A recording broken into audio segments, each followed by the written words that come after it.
Hey everyone, the next hour or so, Andrew and I are going to get to dive deep into automotive product lifecycle with Mark Strintz, who is the principal solution architect at Dassault Systems Euro North.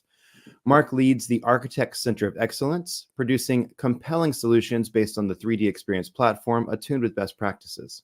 So let's start off just by anchoring ourselves in what is the critical thread. Well, essentially for us, everybody's talking about the digital thread, aren't they? I don't care whether you're selling CRM or you're doing a bit of ERP or whatever it is.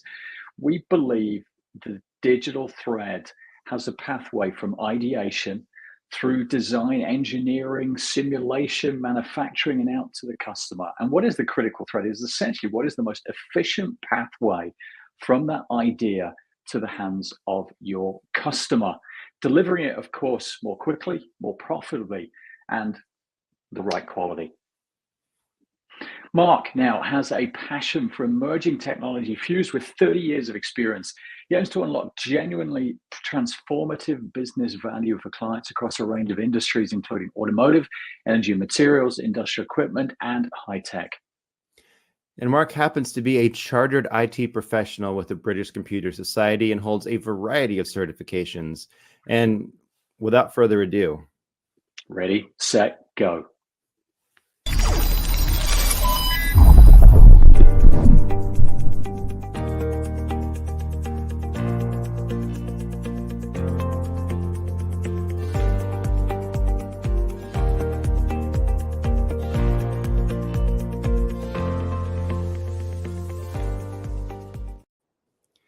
Hey, Mark, welcome to the show. Oh, thank you so much. That's a great intro. Thank you. And it's great to be here. Great to be on the show. Yeah, as we did, I guess, have that great intro where we talked a little bit about your professional side, and that resume does sound pretty impressive. I'd like to imagine that we have just, let's say, gotten trapped on an elevator with you and say, hey, who are you? So what's your elevator speech that maybe doesn't just talk about, this professional, but includes some more stuff about you as well? Okay, well, if it's completely off the wall you're after, then I'd say there are, in fact, out there YouTube videos of me singing. Okay, and I think the worst part of that is that I put them up there myself. Okay, can't be a bit of self-promotion.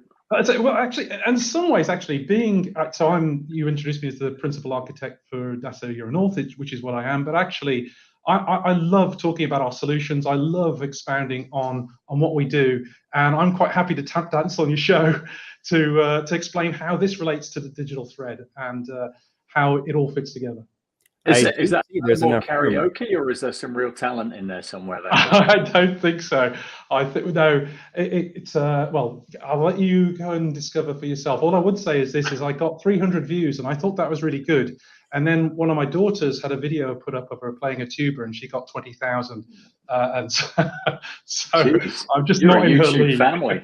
Yeah, that's right. Yeah. So is that why you have that space behind you so you can go behind the glass door and do some tap dancing?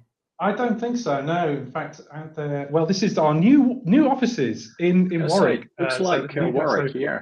Yeah, and so we do have some great facilities here that we're just making use of. Of course, this is one of the meeting rooms that I'm using now. It's a great location. And a bit of back to the future for many of us who formerly worked at IBM, and this used to be the IBM building, believe it or not. That's right. Is it the all white one? Yeah. That's right. Yeah, that's in Warwick, of course. We used to be based in Raleigh Court in Coventry as the UK headquarters, but now here we are in Warwick. There you go. Good. So today, Mark, it's all about the digital critical thread in the automotive industry. Let's kick things off. How does the concept phase of the product lifecycle digital thread contribute to the development of innovative vehicle designs and features? And can you provide some kind of examples of how this digital thread, critical thread, enhances the concept ideation? Yeah, I mean, the first thing to start with is concept even part of the critical thread? And I'd say an emphatic yes, absolutely. Great. Me too. Absolutely it is. There's a slide, actually. I don't know if you've got the slide that you could just bring up there, which I think is useful just to think around what's going on as part of this sort of concept phase. because I don't know, that maybe it conjures up a view of people working in studios with swatches of fabric and clay models and things like that. But actually, and that is part of it. That is part of it. But it goes far deeper than that in terms of implementing solutions that make a difference to the bottom line and can radically transform the products that we produce. And we first think about this empathize. So what is it that we want to create, but based on what our customers' wants and needs are? How do we find that out?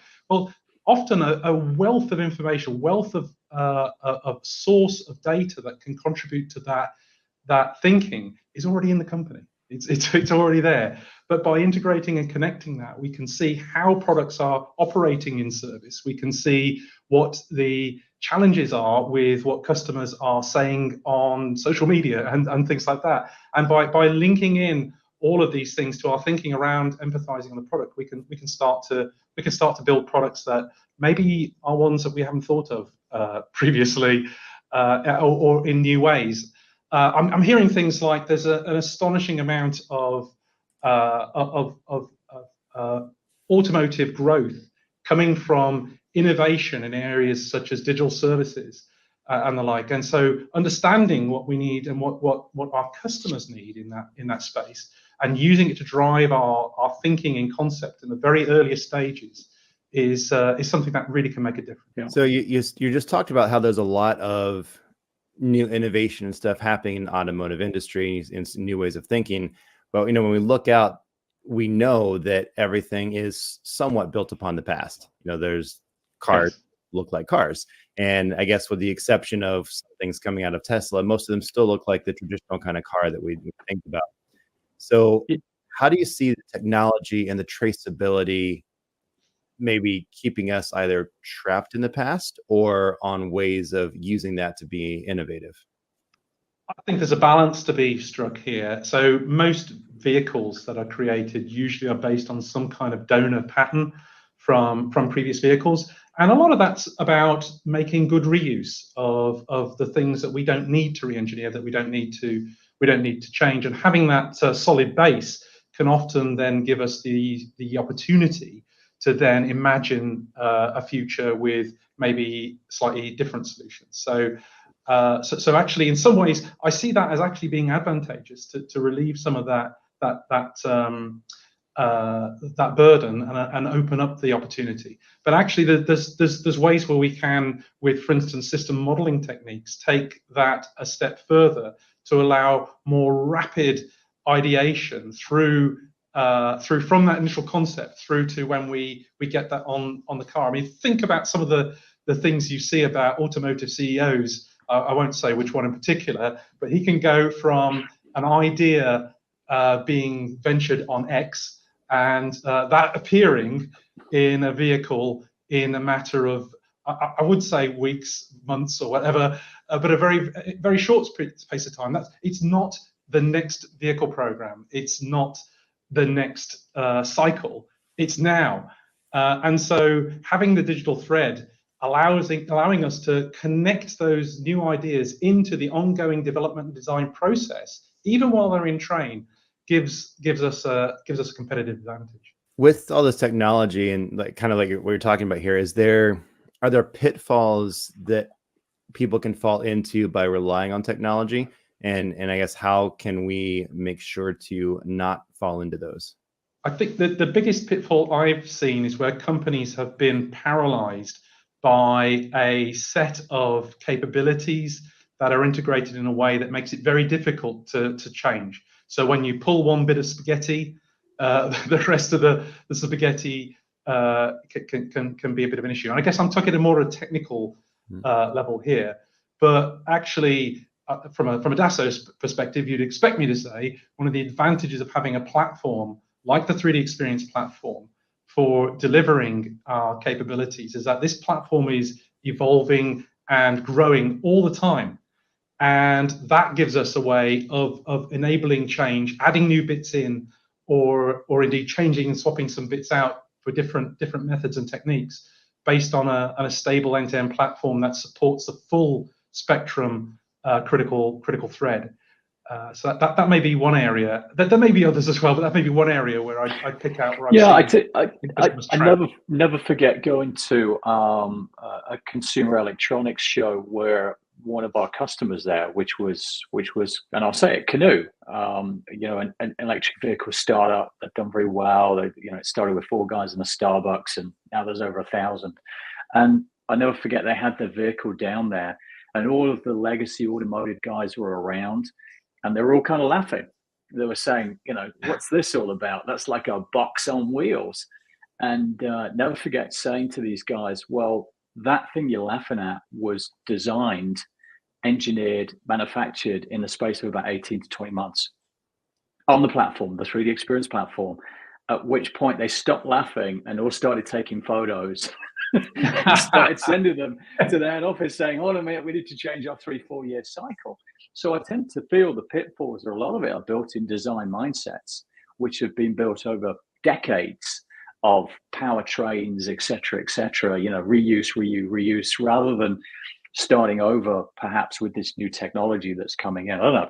That's just an immediate thought I have. It's an interesting thread, because where I see the kind of thing that you're talking about there is when we have startups like Canoe. Actually goes cross industry, but in automotive, there's some real disruptors at play there, and by providing a cloud platform for them to work off, they're up and running straight away. They haven't got the lead time to get an enterprise class system of the likes of the 3D Experience up and running, and because they're then not falling over themselves to try and bend the product to meet some practice that they've been doing in the company that goes back decades, and no one really understands why it's done that way in the first place.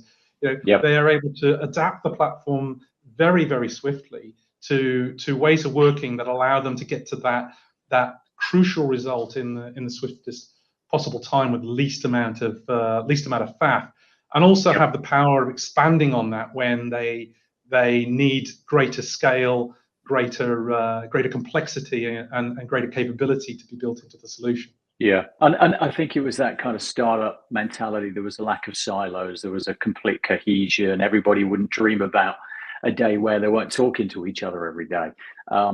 So let me segue on from that into kind of collaboration question for you. So we know in the automotive sector, designs, and with the introduction of what we call ACEs, some call CASE, autonomous connected electric subscription vehicles, are getting more and more complex.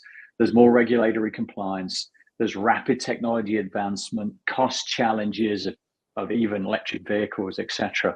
So collaboration amongst various teams such as design, engineering, and marketing is crucial in this concept phase. How does the digital thread actually facilitate effective communication and coordination among these teams, especially when they may be distributed across, all around the world potentially? So I think there's two ends to that question, two bookends to that question. And I'd start off with the even simpler.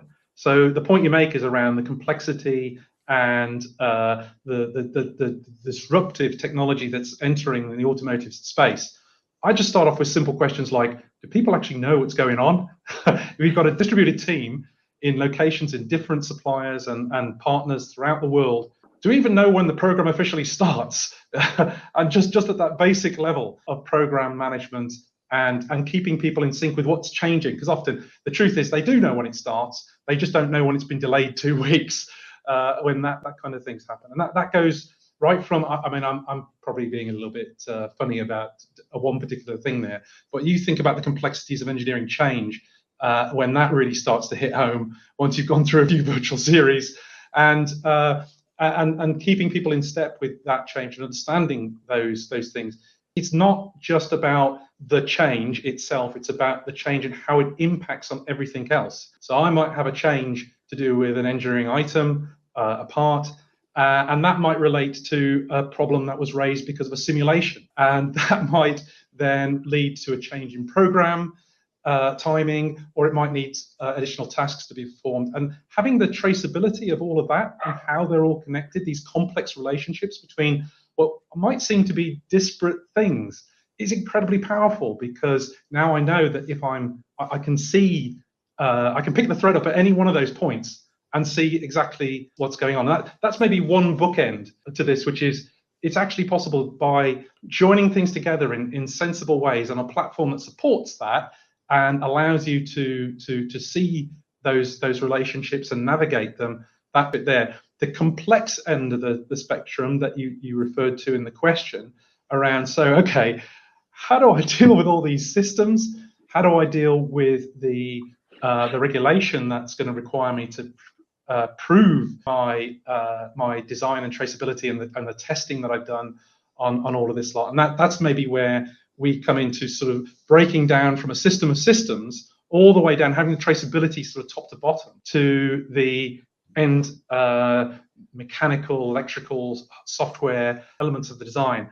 And so having that breakdown, that sort of model-based approach to the integration of the vehicle, understanding the interfaces, understanding that systems view, and being able to break it down to the very simple deliverable items at the bottom of the pile, the parts and the software and the electrical elements of this allows you to control that complexity and manage it at the right level at the right time in the project and product evolution for the vehicle. One thing you mentioned there a few times was about talking about change happening. And in your experience with working with automotive companies, are you finding that people sometimes stuck in their ways, change is hard to happen? Or what are the solutions that you're using to help get folks to accept the change and make sure that this change is something that is beneficial to the whole process? I think change happens, okay? I think the real problem with change is when it happens. So there's during the evolution and the design of the product, and we know that things are going to happen there, and it's rapid change and things like that. But once we start to get our tooling, once we start to move into that manufacturing world, that's when change gets expensive. That's when change can cause delays to launch times, and that's when that really needs to be manageable. And so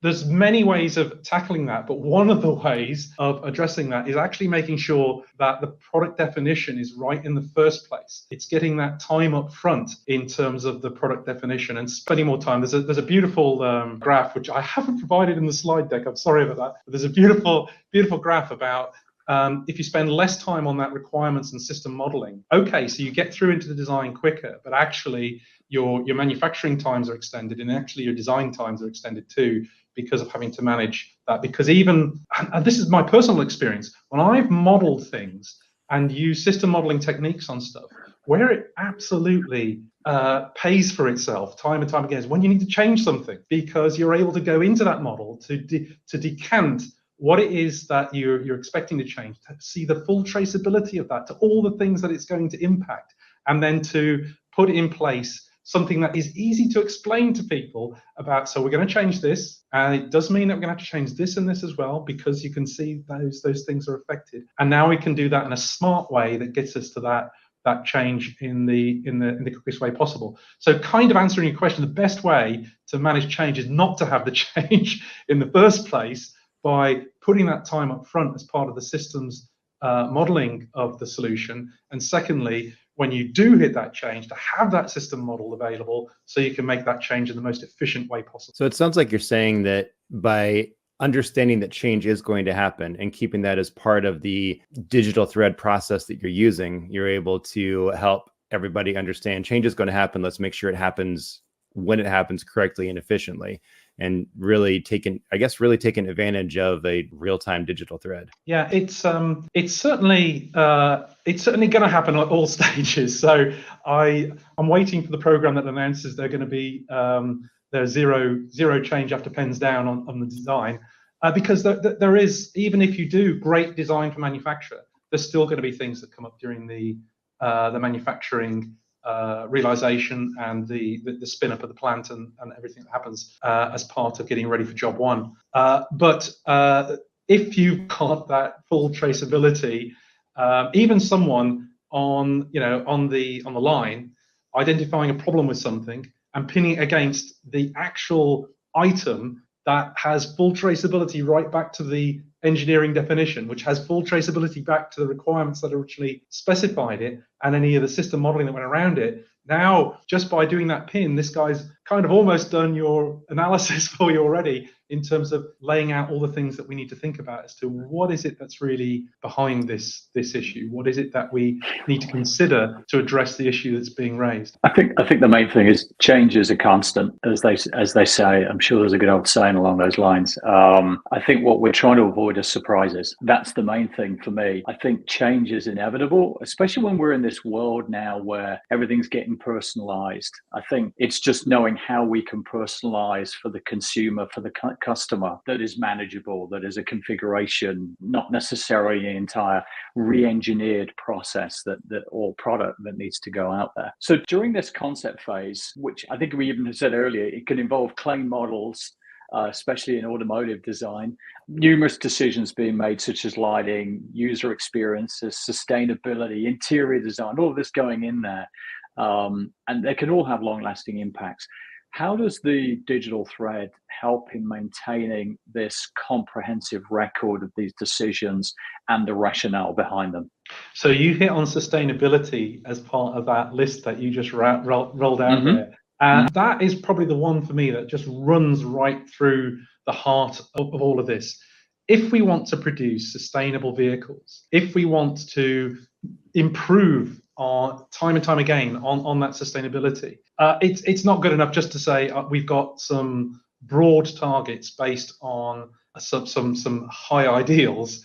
It needs to get right down into the parts. It needs to get right down into the product. And the way we do that is by having sustainability as a strategy, but also then decomposed into individual targets and all the commodity definition for everything that's going to be on that vehicle. And so to do that, I need that full vehicle definition. And I need to be able to take those high ideals of where we want to go with sustainability for our automotive products, and I need to be able to apply that to that definition along the life cycle of the development of that vehicle. So these things that start off being pretty high level might go right the way down to the weight of individual components or the materials used in individual components when we get down into the detailed design. So something like sustainability is not like a one-shot, yeah, we're sustainable because we've got these goals. Yeah, we're sustainable because we're able to set these targets and we're able to track that all the way through the development of the vehicle so that we know we're hitting those targets, so that we know that we're making better products for a better world. Brian and I were in a show a couple of weeks back where we were talking about the application of fungus in automotive design and manufacturing now. Seriously, I can't, was it Toyota or Honda? I forget. I think it was Kia. Kia was adding fungus. Kia. So yeah. the Koreans have done it. Yeah, I mean, mind you, fungus, they get it. I mean, they're into all that cabbage going strange as well. So there we go. Awesome. As you were talking about some of the, I guess, history of where things came from, it reminded me, I'm sure you've all heard the story of how the size of the rocket engines that we were sending to space were limited by the original size of Roman roads. You know, if you haven't heard that, then you can Google it. But what sort of things, and doing history reviews with these automotive companies that you're working with, what sort of things have you found that you can talk about of how a way things have been done in the past doesn't actually make sense, and you've made really good improvements because of this? I think a lot of the time it's organizational inertia, and it may be very close to a point that Andrew made a moment ago about the the things that maybe hold companies back and things like that. But organizations often have a certain way of working. So, for instance, just at the classic level, we might be organized by a vehicle line or a particular product that we've got, whereas actually maybe it'd be more efficient to organize across the enterprise and have a full end-to-end view of everything we've got. And some of the thinking about why you might have had things at a sort of product line level in the past may be driven by the amount of information one person or one small group of people can consume. But actually having the capabilities in the platform that allow us to work with really vast quantities of data and to be able to work at this at a much higher level, open up bigger and better organizational opportunities, which mean that means that the organizations themselves need to change in order to align with those opportunities. I think sometimes that inertia in the organization can be a little bit tricky to overcome. Yeah, I do feel that, with the new technology coming into automotive, we're still missing an opportunity to radically change things. But I think we also have to be sympathetic that we, the consumer, isn't always ready to make that big leap into something weird looking, like a Cybertruck from Tesla, et cetera, which is undoubtedly weird, and you either love it or you hate it, don't you? But I think that being said, the automotive industry is one of the most radical things to ever arrive, given that everybody, if you gave them the choice, as the old saying goes, give me a faster horse, Yes. don't give me an automobile. So it really should be leading the way. So given that design needs to balance aesthetics, performance, and safety, how does the digital thread help in integrating design considerations and the engineering analysis to ensure that the final vehicle design meets these multifaceted requirements? So I guess we're getting into classic System V discussion here about making sure that what we set out to do is what we end up with in practice. And I guess you could take a view, I set some requirements, I test it, job done. And I don't think it is that at all. I think it runs much deeper than that, because there's so much different sources of information that need to be used in order to make the right kind of decisions about the development of the product and the direction of the product. And so, yes, absolutely. I'm not saying that we don't do System V. I'm just saying that that's just one weapon in the arsenal of the development that's necessary in order to bring those things to bear. Just being able to boil down some of that information in a way that is consumable and can be presented out when we're dealing with masses of information, and be able to navigate the relationships between that data as well. Perhaps I'll try and explain what I'm talking about here. I guess I'm really trying to say the difference here in terms of being able to find that information in a way that makes sense and not is being able to work with the relationships that exist in that data that help you understand what to find when you're looking for it. If I look from a requirement and it's just telling me that I've got this test, that's great. But what I really want to know is, so what's the breakdown of that requirement? How does that get me into which interfaces am I working with? And for those interfaces, what are the technical specifications that are important for those interfaces that get me down into what designs have been realizing that specification, and from that, what are the options that we've got in terms of maybe different suppliers and different people that can provide me with things that maybe I want to consider things like a more sustainable material. So being able to navigate right the way through from requirements all the way down into our actual realization of that requirement as to what's appearing on the vehicle, and being able to see what's around it helps me to make better decisions and to design better products that meet our aspirations. With all of these decisions you're making based off the requirements, pretty much everything you just talked about, is this something that you see AI coming into play as far as helping to make some of the best decisions for any of these? AI is probably going to be one of the biggest disruptors of all. I mean, if you think about batteries and electrification and hydrogen and things like that, actually AI, I think, is going to be an absolute massive disruptor. And classically, I'll make a prediction, right? I'll make a prediction. AI is going to disrupt things in ways we haven't even realized yet. By which I mean that it's not just going to be a case of you walk into your car and you start talking to your car. I think maybe in a lot of people's heads, maybe that's what they think, or maybe the car being able to drive itself. No, I think AI is going to be disruptive in terms of the design and development of the car.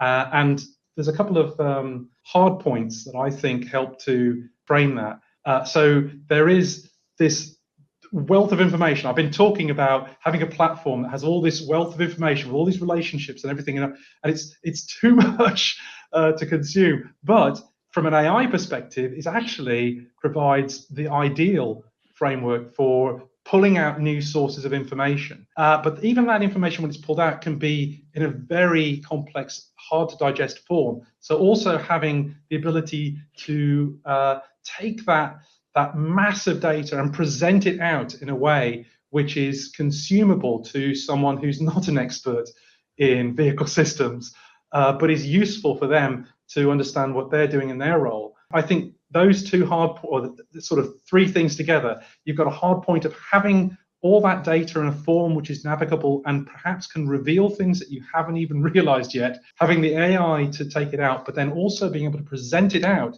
in a way that makes sense to someone to do their job. That's how I see in our territory anyway. I think that AI is going to make some really amazing changes in the way we design and develop things. Yeah, it's the usual technology. You can't fight it. You're going to lose. I think it's coming. It's how do we work with it that's really important. And we could go on and on. Absolutely.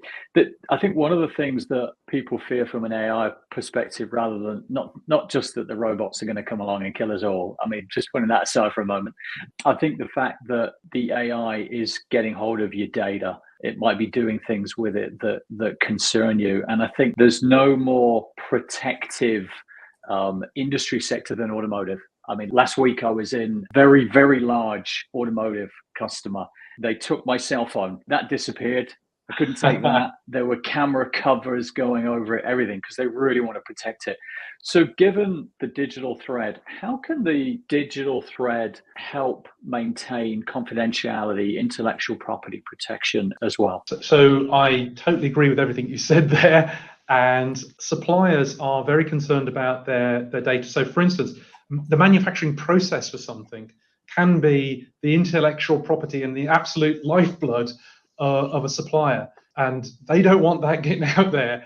They need that protected, and so there can be lots of different ways. There's also just things like export controls and other considerations as well to bear in mind as well when you're working with a collaborators from all around the world. So having that in a way that you can secure in a platform that's able to do it is ideal. One of the great things about the 3D Experience platform is that we're able to hold data and sort of segment it in a variety of different ways. So it's not just a one size fits all or anything like that. But one of the ways we can do it, for instance, is have we call them collaborative spaces, but have a pot of data where the information goes, and we can have it segregated by organizations so that suppliers cannot see each other's information, but the OEMs working with those suppliers can see all of the suppliers' information. And so by being able to segregate that data and manage that data effectively means that we can protect that intellectual capital and also manage any export control considerations so that people who haven't got export control licenses to that data, for instance, aren't able to access that data as well, which is another particular consideration with working with some geographies in the world. With the collaboration you're talking about and having to go cross-discipline, let people see everything with the full context of the design, and I guess also looking at all the history and stuff we've talked about as well, what do you recommend as the best way for automotive companies to collaborate within? Yeah, okay. So I think there's a rule of thumb that I would absolutely mandate to everyone as the first point to consider. And the first point to consider is keep it simple. Keep it really simple. And you would be surprised at the complex, intricate sets of requirements you can receive in terms of the first sort of inputs into this. We need it secured in this way. We need everybody to have their own team area. We need all of this. No, it needs to be boiled down to the simplest model possible to collaborate across things, and then introduce complexity only as absolutely necessary. Because I think sometimes security can become the enemy of collaboration. And what we want to do is create a collaborative environment that is protected in the right way. And actually, again, the 3D Experience platform, it's possible to set that out. And then as you bring in other partners, it's possible then to kind of close it down and add additional controls in place so that you can work with a more complex complex model. So that's the first thing I'd say. The second thing I'd say is the model works best for me anyway, is having a central repository for this information.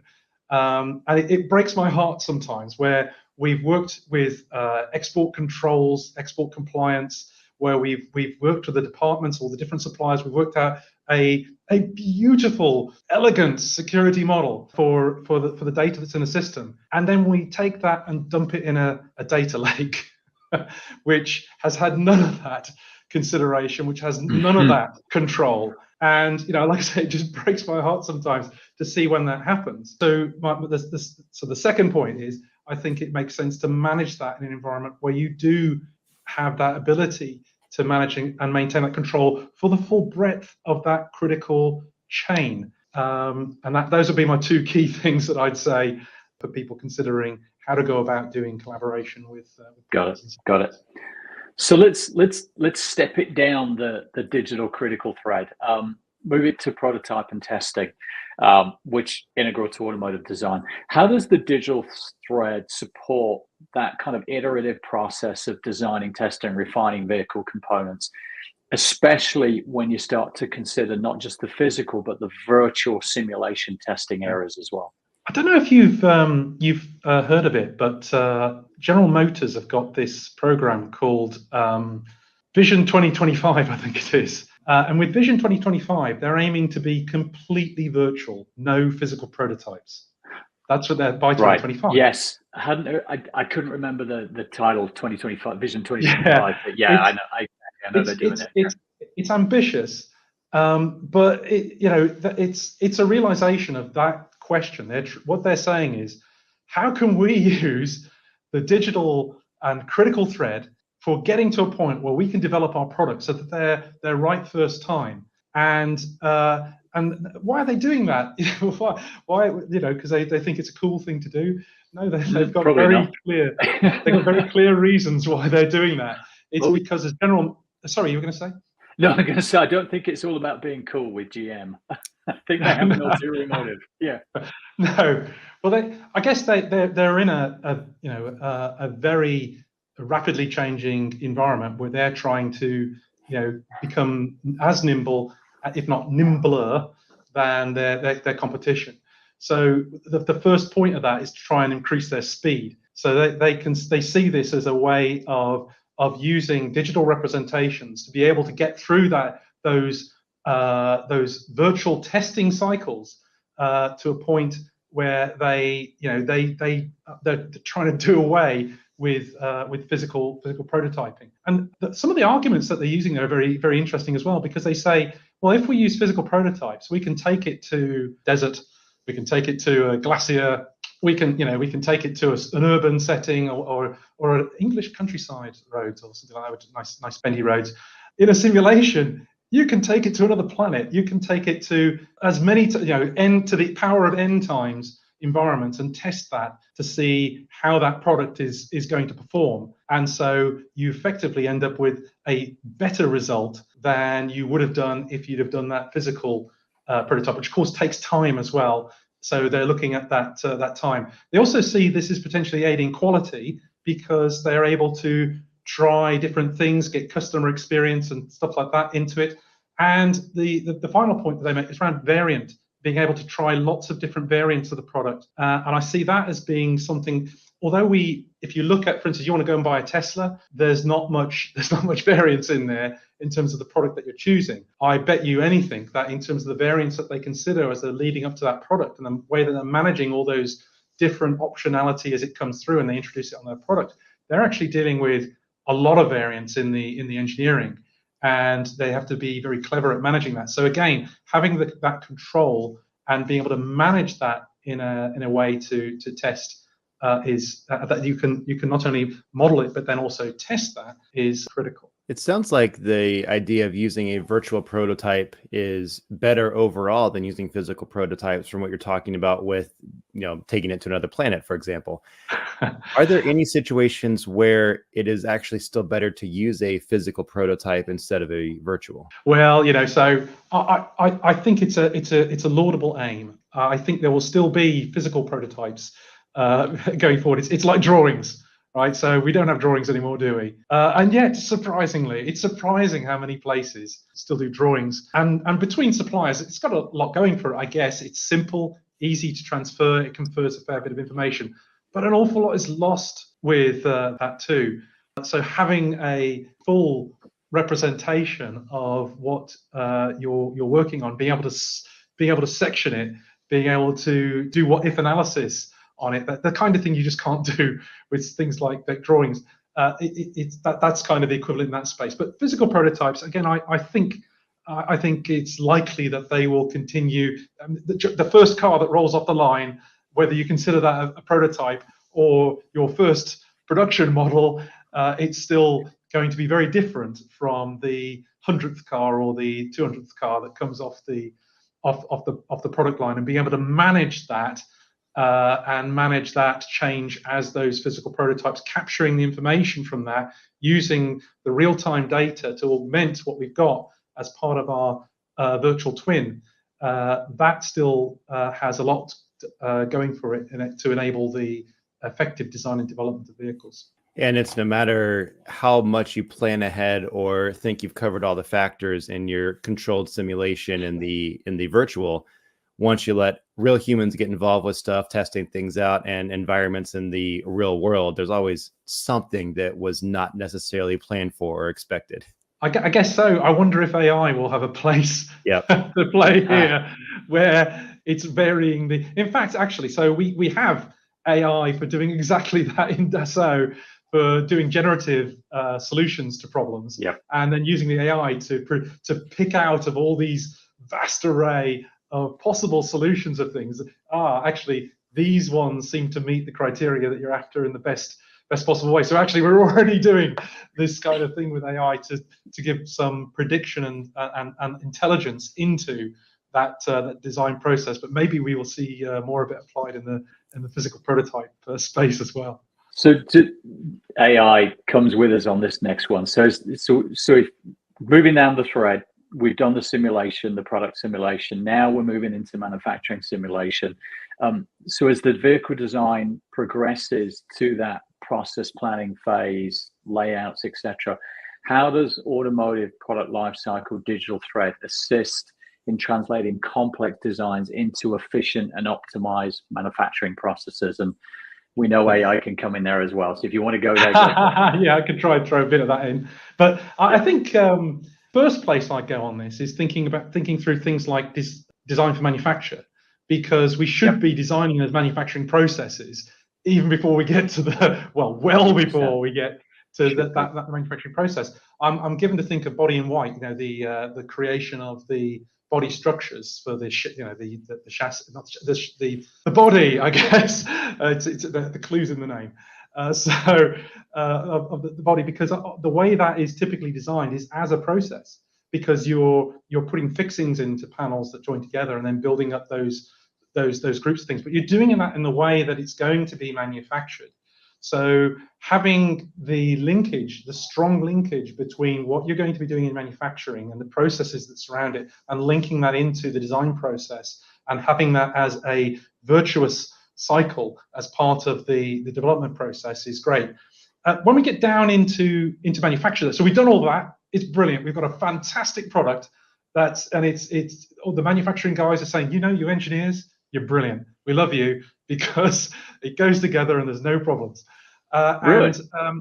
But really, when yes, I'm waiting for the day. It's going to happen. Yeah, I'm going to say. But me too. But think about what's happened since we originally specified what vehicles were going to come off the end of that production line. Time has elapsed. When we were talking about concept right at the beginning of our talk here, and about all those brilliant ideas about what we want, and time has elapsed, and those ideas have changed. And so there's going to have to be more iterative processes to say, okay, so we've got this change. How is that going to impact the manufacturing process? Maybe the manufacturing processes themselves have changed. It's the other way around. It's, what, we were going to do this battery with this manufacturing process, but actually, no, it's going to be that battery with that manufacturing process. How do we re-engineer it into the vehicle in a way that we can do that rapidly without affecting our job one date, and in a way that allows us to make the minimum possible cost with the maximum amount of benefit. Having that full model, having it's equivalent of pulling out the blueprints and be able to lay them out there, but having a blueprint for everything with the critical thread, that takes us right back even to the initial requirements. We can challenge some of those that maybe no longer apply. We can look at the modeling of, well, what does this actually impact? It might not be immediately obvious. I'm minded of the 2CV, which the part of the suspension of the 2CV was the seat. So some because it had big springs underneath the seat. Yeah, I think actually that's probably true of most cars today. In fact, actually think about it, we still have a certain amount of cushioning in the seat. But the point I'm trying to make is we might be trying to change something that might be a road spring or something like that. But actually that might have impacts into systems that we haven't quite realized. But so having that full traceability back to the way that this impacts everything else in the design allows us to make those changes, understand those changes, and then put together a plan that's gonna get us to the best result in the quickest time. I think one thing you mentioned there was linking together and the importance of being able to link your EBOM, your MBOM, bill of process, etc. How do you recommend that organizations do that? So sadly, some organizations try and overload the engineering bill of materials. They, things like make buy decisions.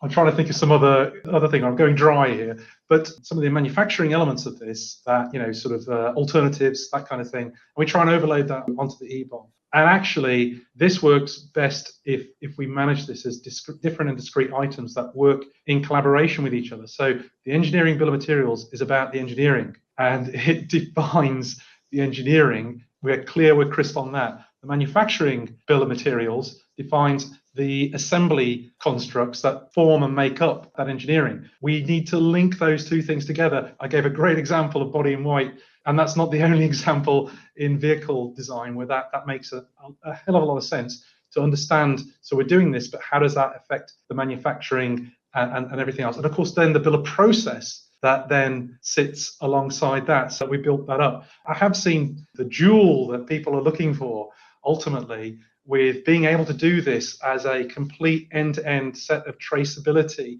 that gets us to that, is to be able to vary that. And the variance is any car, any plant. So I'm able to make that change, that transition for things like, okay, we need to move our production from this country to that country, and we need to do it in 6 months because of X, Y, Z.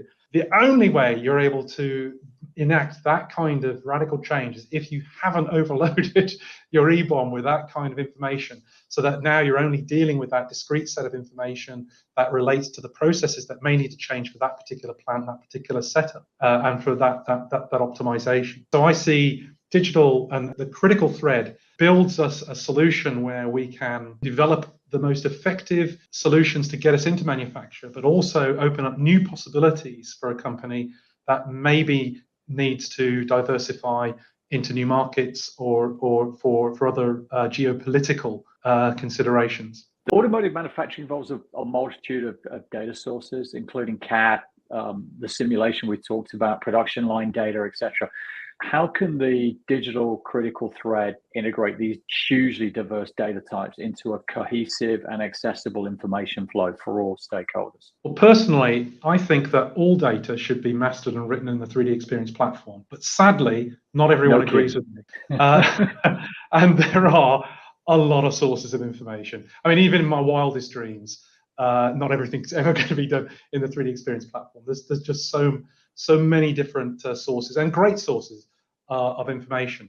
So it's not just about what's in the platform, but how we integrate into those data sources to make those available. I think we've got a slide that might show us a little bit about what I'm talking about here. So we've got the ability not only to have traceability of things that sit within our platform. So you've probably heard me talking about going from all our requirements right the way through our systems modeling, through functional logical, through to our engineering items and off into manufacturing as well. But we've got the ability to aggregate in other data sources as well. So, and that could be from sources such as Jira, Git. Some examples are on there, or connectors into data that gets managed as documents that the 3D experience can relate to as well. And we sometimes have that for things like regulatory compliance, where we have to output information into documents to be able to put that out. And as well as having that traceability, we've also got enterprise search capabilities and dashboarding capabilities that allows us to augment data from lots of different data sources as well, maybe even into CAD platforms that are not our own, or to data sources that are downstream or upstream. But again, present that in the platform in a way which, while I'm coming to work, I don't want to have to know how to log into 3 or 4 different systems. I don't want to be doing my swivel chair logging into those different systems. I just want to go into my dashboard and I want to put the things down on my dashboard where I want them. And that's going to show me all this information in these other systems that I can then consume to get my job done. So the platform provides that ability not only to aggregate what we've got in the platform itself, but also to external data sources as well. It sounds like you need to kind of plan these data lakes out in advance, frankly. Otherwise, they're just going to start appearing all over the place, aren't they? So I'm not a fan of data lakes as a concept, and the reason is because I've seen people invest so much time and effort in data lakes, and then I say, so what? And they show some interesting reports. I say, so who's reading them? Yeah. And for what reason? And what is it that they're doing? How is it transforming what they do? And yet I can point to examples where we've taken data that maybe on the face of it looks like it's for one purpose, but actually gets repurposed elsewhere. So test is a great example of that, where we were working on testing for just testing validation of requirements. And because that test information was linked into a project plan that was also in the platform, we were then able to show, well, okay, over time, there are completely different plans. What is the rollout of these tests? Where do you have spikes in the testing that you're doing? And what is that putting in terms of stress on, say, the platforms that you need in order to run those tests? Because sometimes that involves some pretty expensive lab equipment to undertake those things. And to get a view of how we can smooth that out for better and more effective testing, which was not what we set out to do in the first place when we were putting that information in the system. It kind of feels like data lakes are not likely to disappear while there are silos of individuals who think they know better, which probably isn't going to disappear anytime quickly. So maybe there's a good place for artificial intelligence there. So the inevitable data lakes, bring in the AI to be able to pull from them and make use of them, so to speak. Just a thought. I don't know. So although I say I'm not keen on data lakes for the reasons I've kind of explained, I can see they have their value, and in terms of providing a simple platform for reporting. All I'd say is it just needs thinking through in terms of, so you're going to put X amount of effort in for what is the benefit that you're going to get out, compared to actionable intelligence is what I think is the difference. Having some report that tells me something that's interesting, but I want to be able to act on it, and I want to be able to use the platform to implement that action. I don't want to just know about something. I then want to say, okay, now I know that. What can I do with the platform that allows me to take advantage of that? And that's the difference I think I see between having a sort of data lake mindset on approaching things to having a 3D experience platform approach to how we would tackle that kind of information management. I think what we've talked about here is how there's a lot of information happening, and sometimes, as you say, you can't figure out what the actionable results are. So just to tie this all together, when we look at the digital thread process integrated into all of this, what is the main way to get this information as something that all stakeholders can actually look at in a usable way? So what everyone wants is something different. Okay, and if you accept that, then you say, okay, you've got to let people present the data in the way that that makes sense to them.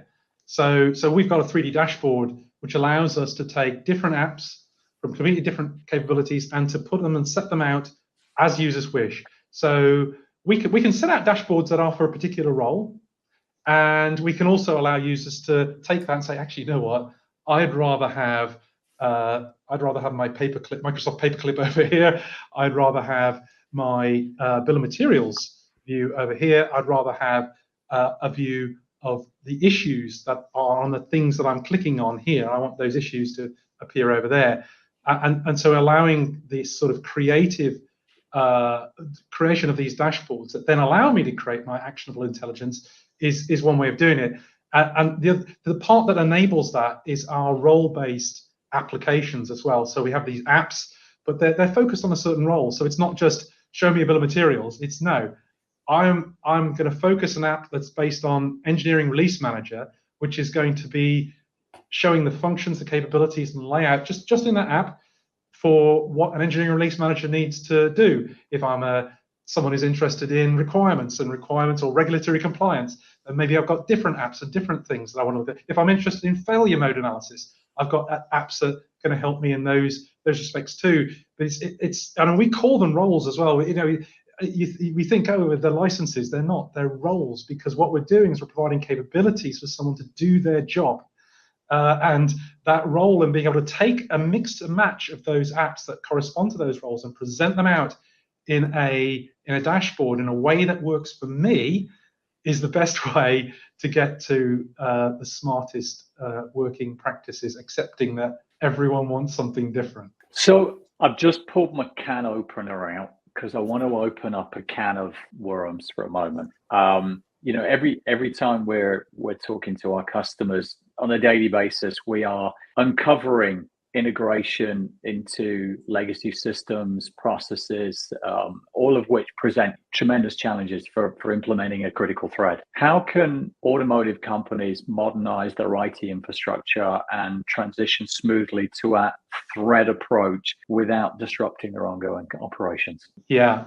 So the first thing to agree with you there is integration is hard. It can be made easier. So there are things that facilitate integration between systems, but overall it's difficult. So there's a sad, I'll call it a fad, because we seem to go through phases here of thinking that really what we want is lots of best of breed things all stitched together with integration that make that all possible.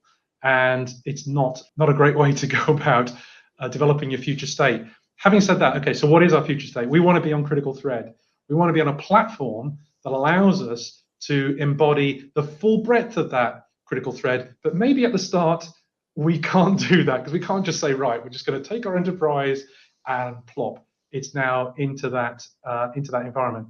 So what we can do is we can bring things across and build onto that platform a component at a time. So if I give you some sort of example, you might think, you know what, Dassault sustainability software, absolutely fantastic. I want to do that, but we haven't got our bill of materials in sustainability platform at the moment.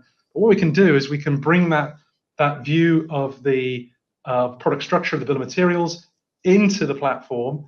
So using integration techniques to do that. Again, it's hard, but we get it there. And we build in our sustainability. But now once we've done that, there's all sorts of other things we can do, because we start to build out other capabilities in the platform. Once you've landed your data in the 3D Experience platform, you've got your window to build out on the rest of the critical thread. And that's not to say that it's as simple as, right, get the first thing in and that's it, because then it's a case of unpicking that jigsaw piece and say, what's our next part that we come in? And also, when do we switch mastership as well? So when is the right point of switching across that mastership? And you may find that a lot of the core data you get in, first of all, there, and you're building your capabilities around it, and you then build up a critical mass of capability that then allows you to then take that leap of, right, now we're gonna switch our mastership across either in whole or in part to the platform, so that we can actually start using the platform end to end.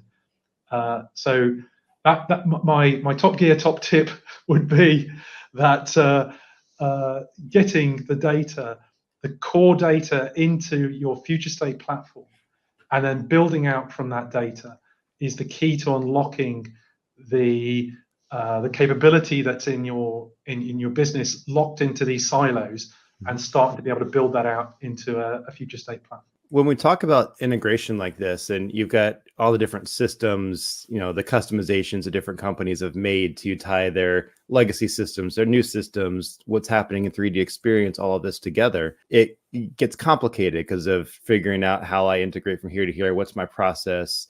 So what do you recommend as a way to, let's say, for a company to minimize that integration footprint? So it all comes back to principles again. So you start with a principle of out of the box, and it's really important.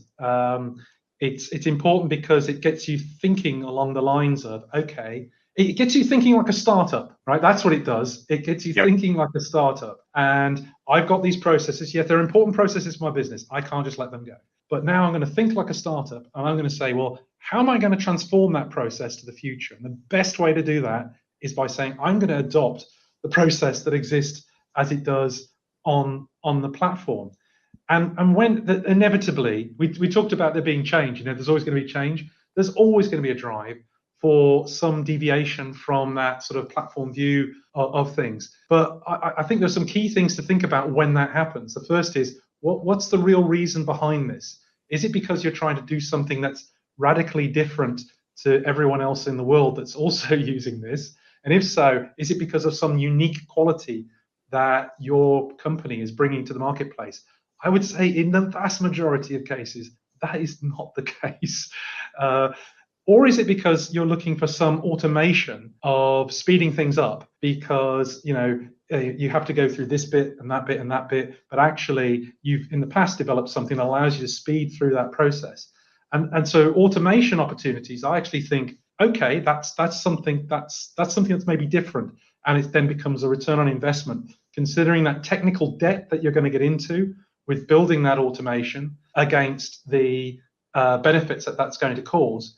And of course, then there's the opportunity working with Dassault to work those enhancements into the product itself as well as part of enhancement requests. So it may also be that when we identify those kind of things, there is a tactical solution that's only there to get us to the full-time solution in the platform. There's so I was just going to segue on there. Just take the opportunity. So let's talk. Let's go back to the product just for a moment. The automotive product itself.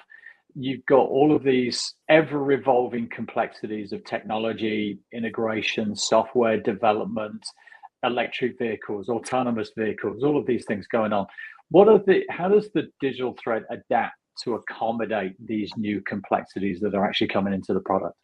Yeah, so this attempts to describe how that complexity gets managed, because we think of the critical thread. I think mostly when I think of the critical thread anyway, I'm thinking in terms of, going from requirements through to, design and through to manufacturing and through to service and support and all of that sort of time-based end to end. But I think, as you've raised in this question, I think there's this up and down view as well, which is how do we go from that complexity of all these different systems, the mechanical, the electrical, the electronic, software, and how do we roll that up into a view that makes it manageable, and also so that we understand how each of those things affects one another, because absolutely they do.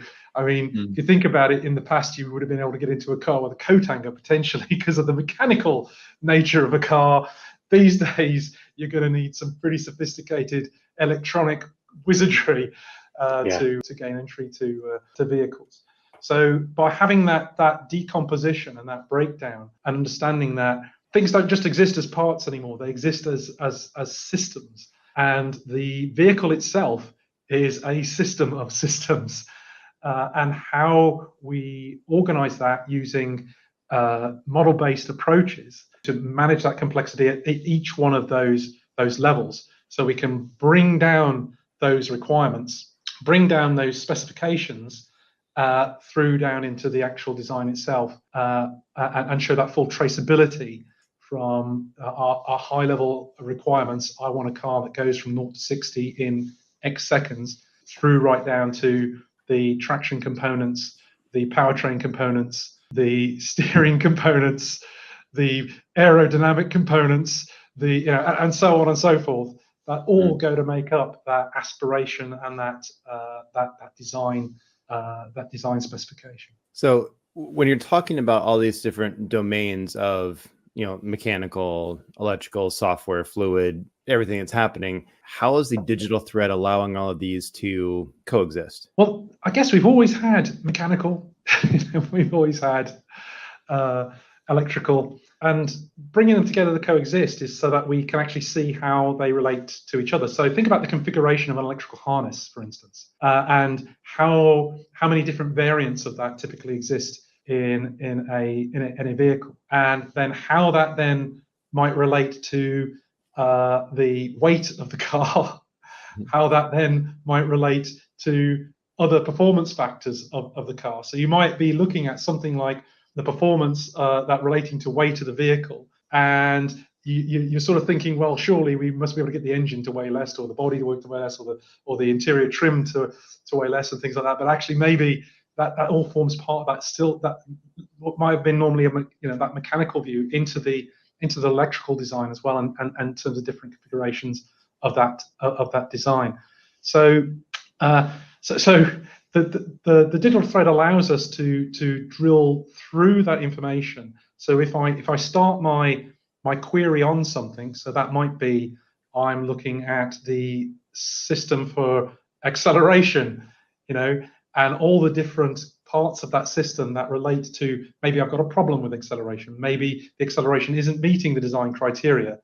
Maybe I want to make some different choices than I originally made in the original design, because things have changed now, and Elon's brought out another car that goes even faster. So now we need to see, okay, how are we going to approach that in our design? It might be that the answer is in software all along. It's nothing to do with the mechanical. But you're only going to find it if you're following that thread, if you've got that thread laid out for you, and you can trace it down from that initial view of, we need to achieve this, how do we do that, and are able to relate that to the complete design. I think that the idea of digital thread is relatively new, not new, but relatively new. Are we at the point where a digital thread is basically a requirement to make a car? I'd perhaps argue, I don't think digital thread is new. I think critical thread's new. Okay, and maybe that's an emphatic yes to your question, in that, so we've always been able to relate items to things together. I mean, PLM systems are there to create those relationships and to build an effective model of a solution. But the difference for me between maybe the way we thought of before as a digital thread of requirements through to product and things like that is about the pace that needs to enable, the change that needs to instill, and the transformation and the ways of working that need to go on in order to compete effectively with game-changing technologies. You mentioned the Canoe car. I'm sure that's just one disruptor in the marketplace, and if anything, it's going to get more disruptive. And perhaps I shouldn't say, the larger automotive organizations have got to contend with these new competitors so fast. I can remember being in automotive companies, and it was a variety of ones, so I'm not pinning this on anyone. They thought Tesla was a joke. No one's laughing now. That raises a great point. Tesla nearly were a joke. Yeah. They nearly were. And I think what they showed the startup world is it's just how hard it is to get it into manufacturing at scale. And that's what the legacy automotives have got. They know how to do that. They've been doing it for years. They learned those methodologies. The startups are just clunking through that process painfully for many of them. So I have some empathy for both sides, so to speak. I think, well, yes, you're right. And I've heard Elon say that, where he's, he sees a new prototype comes out, and he's that's a nice prototype. Come back when you manufactured a few thousand of them. Yeah. And then we'll talk.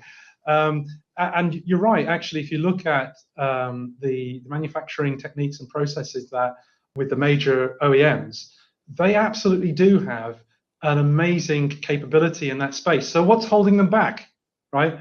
What might be holding them back in terms of being able to take that and harness it?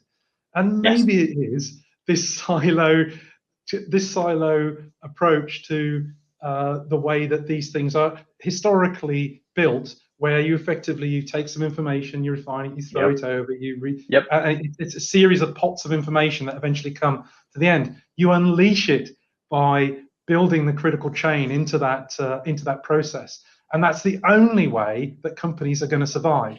So to answer your question, I think we've been doing digital threads for a little while, but critical threads new, and critical threads difference between the people who are going to be successful coming 2025 to 2030. Absolutely. And I think, as the good old English saying goes, I rest my case, my lord. Yeah. I think we're there, are we? You mentioned regulatory, and the point there was that you don't have to know what all these regulations are to see what's coming down the road. And as the safety criticality of vehicles, so you could say vehicles are pretty safety critical. Really, are they compared to aircraft? I think you're going to find that the safety criticality, because of the autonomous nature of cars, is going to be right up there with aircraft. And as a result, there's going to be a ton of regulation that's going to come down with it, and that's going to drive a need for the full traceability that demonstrates that you have built a safe system. I really agree, because I think if you look at the amount of negativity around autonomous driving these days, it feels like the very early stages of aircraft and the amount of spotlight on it. So I think, it's going to be very similar.